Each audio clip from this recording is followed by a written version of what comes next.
Many Republican candidates for president, or would-be Republican candidates for president, or will-be Republican candidates, are in Manchester today, and they're going to be there tomorrow as well. And for the cattle call, as it's known, the New Hampshire Republicans are running it. And one of them who was there, one of the candidates, is Carly Fiorina. And she's a former head, I think, of Hewlett-Packard. She's run statewide in California, and she is now an unannounced candidate for president. Is that a fair description of you, Carly? Well, I think that's fair. I'm probably 2 or 3 weeks away from a final decision or formal announcement, but I'm real close. Thanks for having me today. Hey, thank you. Thanks for being on the show with us. Say hello to VB. He's with me today as well as my co-host. I want to. Hi there. Let's see. I have I'm looking here for this. I'm looking for a cut of Nancy Pelosi. It's number 6, Sandy. After all, this is number 6. I want you to hear this cut from an old friend of yours from California, Nancy Pelosi, and then I'll ask you about it. Hold number 6. No, that's not important. What's important is what it would mean to elect a woman president of the United States. It's a very major consideration. A very qualified woman to be president of the United States. Not just that she's a woman, but a very qualified. And Is she talking about you, Carly? Well, it's funny about the left. Nancy Pelosi will say that how wonderful it would be to elect a highly qualified woman for president. And yes, I think I'm highly qualified, and I happen to be a woman. But, of course, they will come up with all kinds of reasons why it just wouldn't be the same if it was a conservative woman who would be elected president. Hillary Clinton once famously said in 2014 when she was campaigning in Iowa for Bruce Braley against Joni Ernst, she said, "It's not enough to be a woman. You have to be a woman who believes," and then she went through the orthodoxy of liberal beliefs. Why do you bother them so much? Because MSNBC's been ripping you, the Washington Post is ripping you, now you've got Nancy Pelosi. There's something that you're doing that's getting under their skin. What is it? Well, maybe they realize that if Hillary Clinton faces me on a debate stage in a general election, that there are a whole host of things she can't talk about. She can't talk about being the first woman president. She can't talk about the war on women. She can't play the gender card, and she will be forced instead to talk about her track record, her accomplishments or lack thereof, her candor and trustworthiness, her policies, her plans. That's the ground upon which elections should be fought. That's the ground upon which I would force her to fight, and that's the ground upon which I can beat her.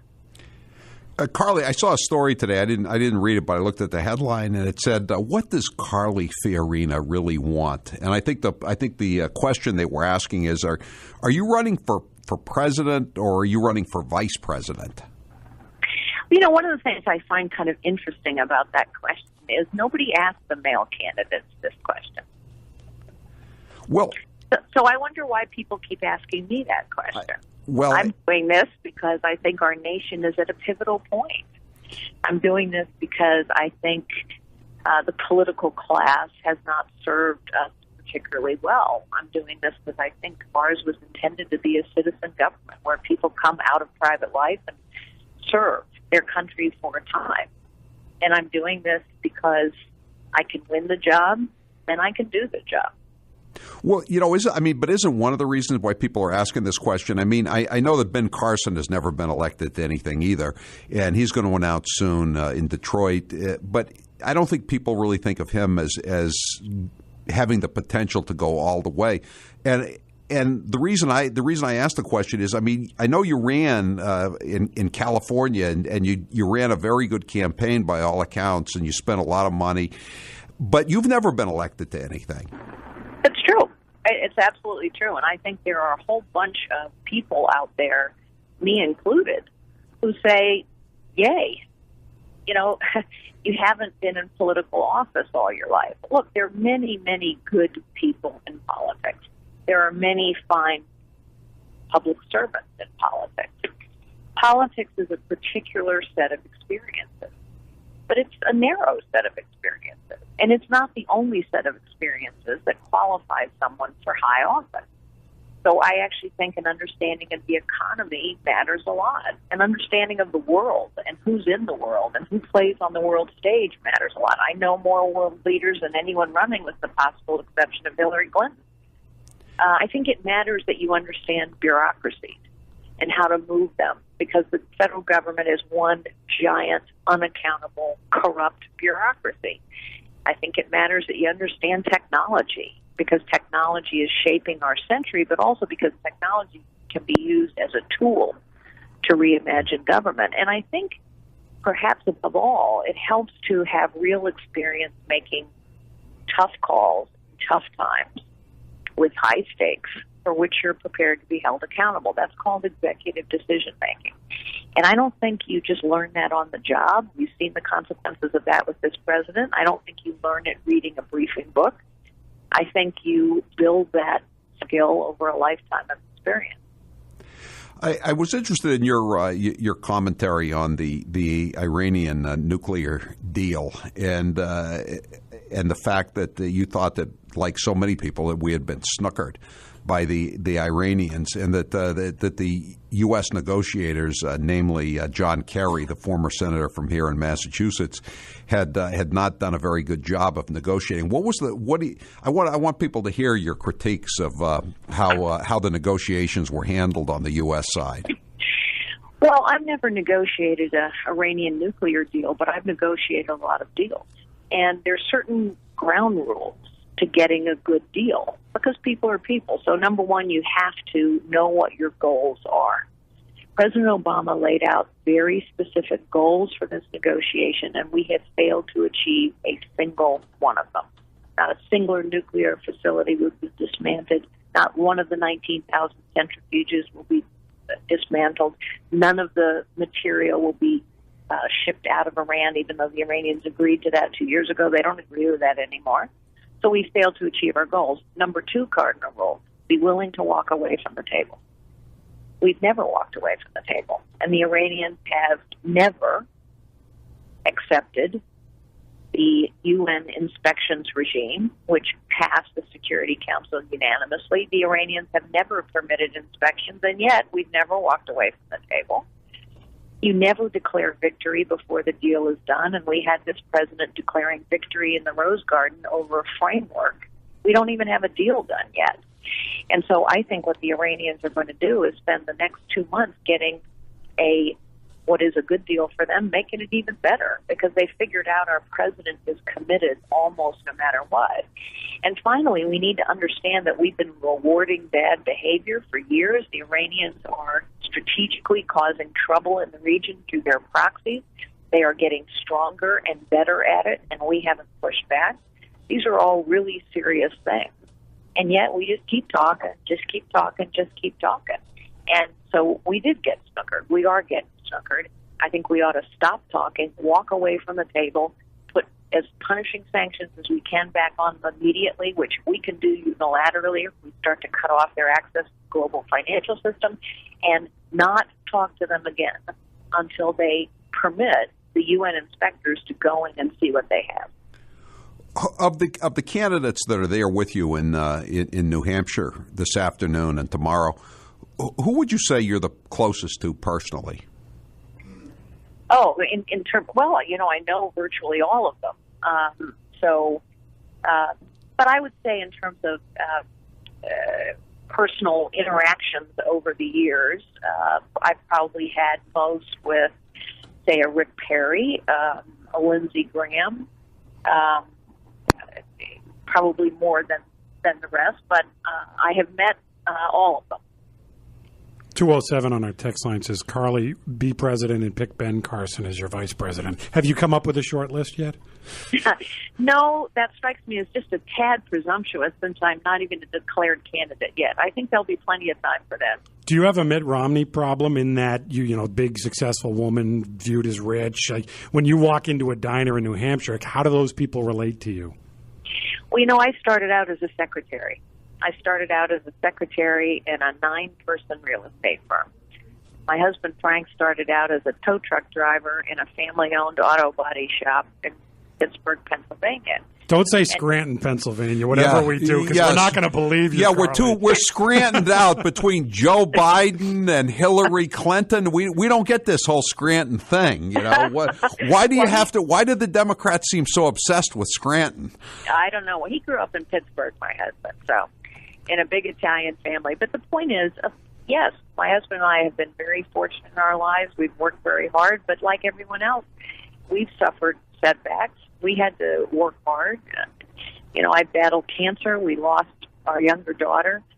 Our life hasn't been a bed of roses either. And so I think what people hope for is a human conversation with somebody who can understand some of the struggles that they've gone through and can talk about issues with them, not at them, with them, in an empathetic, common sense kind of tone.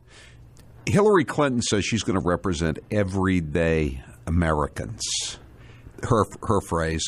Do you think Hillary Clinton understands everyday Americans? Well, honestly, I really don't. Really for two reasons. But, you know, she'll have to make good on that promise with voters. I mean, Hillary Clinton has been involved in politics her entire life, starting in Arkansas. There's nothing wrong with a political life. It's just that it's not the life most Americans have. Most Americans don't spend all their lives in politics. Secondly, of course, she has been, cosseted in a way, if I can use that word, that few Americans are. First, of course, as First Lady, there's security concerns, as Secretary of State, et cetera. But that's not how most people live. And I will tell you that Bill and Hillary Clinton are worth far more money than Frank and Carly Fiorina. They are? Absolutely, they are. Really? How much money did you spend running for governor of California? I didn't run for governor. Oh, governor, senator. I'm sorry. You're thinking of Meg Whitman, who spent $110 million on that race. Okay, I'm sorry. How much did you spend? How much did you spend? I'm sorry. I got it mixed. I got the races mixed up. More than I should have. I spent about $5 million. Okay, $5 million. So you're saying, but Hillary and Bill Clinton are worth a lot more than Frank and I are. Well, you're a businesswoman, though, and you look at facts and you look at figures and you assess things that way. Well, how much is it going to cost to win the Republican nomination? I don't know, but I don't intend to put my money into it. Not because I'm putting my blood, sweat, and tears and turning my whole life over to this, but I think the ability to raise money is an ability to show support. In the case of the Senate race, I dove into that race with 1 year to go because I had been battling cancer the previous year, and there just wasn't a lot of time in that race. I started it literally bald from chemotherapy. This is going to be a long race. I will tell you that there are people in this race who will raise more money than I do, but I will have enough money to go the distance, and I intend to go the distance, assuming I jump in here in the next several weeks. As you know, Hillary Clinton hasn't driven a car since the early 1990s. That's true. It's kind of amazing, right? Yeah, that's why you see where I'm going with this question. I assume you still drive your own car. Of course. Oh my gosh! Of course. What do you think? And I do my own laundry, and I go to the grocery store. You know, I mean, I live a normal life. And I have to ask you this: do you tip when you go to a Mexican Chipotle's? Yes, I really do. Those people work hard. I'm a good tipper. Why do you do your own laundry? If I was worth what Carly was worth, Howie, I would not be doing Why do I do my own laundry? Because I have to do my laundry. That's why. Nobody else is going to do my laundry. Do you think Jeb Bush is a good Republican, Carly? Do I think he's what? A good Republican. Well, I think, sure, he's a good Republican. I mean, I happen to disagree with him strenuously on some things. Such as? I think Common Core won't work. I think it's the wrong approach. I think it's a big government bureaucracy looking for a problem, and we've got way too many of those. I think Jeb Bush has more faith in big government programs than I do. I think our fundamental problem with the federal government, it is doing too much and doing most of it very, very poorly. Our government has become so big, so powerful, so costly, so corrupt that only the big and the powerful and the wealthy and the well-connected can deal with it. And that's why you see family and small businesses going out of business. We're now destroying more businesses than we're creating for the first time in U.S. history. And part of that is because they simply can't deal with the complexity. It's why when we pass a bill like Obamacare, instead of 10 banks too big to fail, we get 5 banks too big to fail and 3,000 community banks. The banks that, are there in middle-class communities. 3,000 community banks have gone out of business because they can't deal with the complexity. And no new banks are being started. That's right. That's called crony capitalism. And it's what happens when government gets so big and complicated, because only the big and the powerful can figure out all that complexity. 617 says, had a friend who worked directly for Carly, said she was decent, kind, and smart, loved working for her. By the way, where do I send my donation? Oh, well, that's wonderful. Thank you so much. Please go on to carlyforamerica.com. Tell us who you are and sign up. I'd be deeply grateful. Carly Fiorina, thanks for being with us here on the Howie Carr Show. And, you're welcome to come in anytime you want. Come on the show anytime you want. We really appreciate it. You made some great speeches, and you've really been on Hillary's case, and we like hearing it. Thank you very much. That's Carly Fiorina. If you want to join us, our number is 1-844-464-6943. I'm Howie Carr.